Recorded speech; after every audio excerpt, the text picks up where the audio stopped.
John Gill's exposition of the entire Bible verse by verse. Revelation chapter 9, verse 4. Scripture quote, "And it was commanded them," unquote. John Gill quote, "The locust by Christ, who has a sovereign power over all men and lays them under the restraints of his providency," unquote. Scripture quote, "That they should not hurt the grass of the earth," unquote.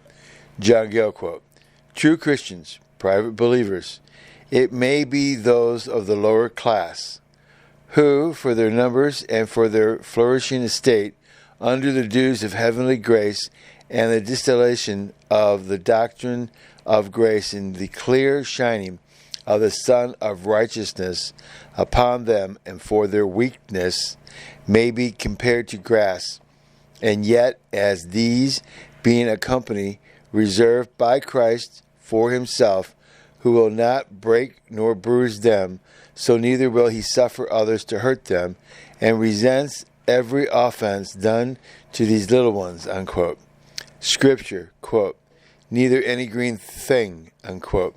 John Gill, quote, "Who have the truth of grace in them, are spiritually alive and in prosperous circumstances, in a fruitful condition, being filled with the fruits of righteousness from Christ, the green fir tree, and whose leaves of profession continue green, and are themselves, as David says of himself, like a green olive tree in the house of God."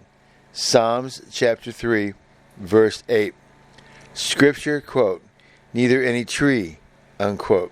John Gill, quote, "Any trees of righteousness, good and righteous, who are often compared to trees planted by rivers of water."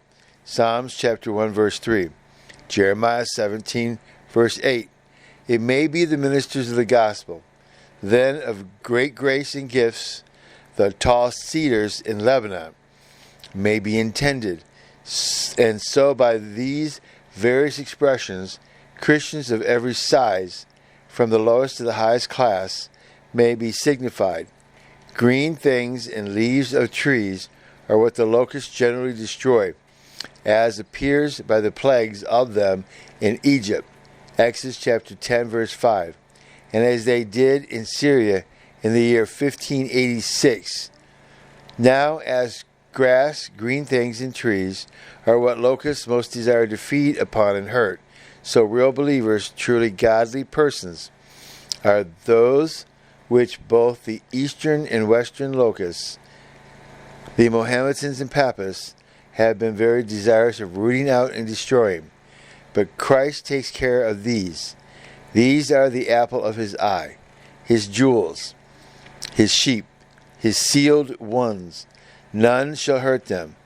They shall never perish.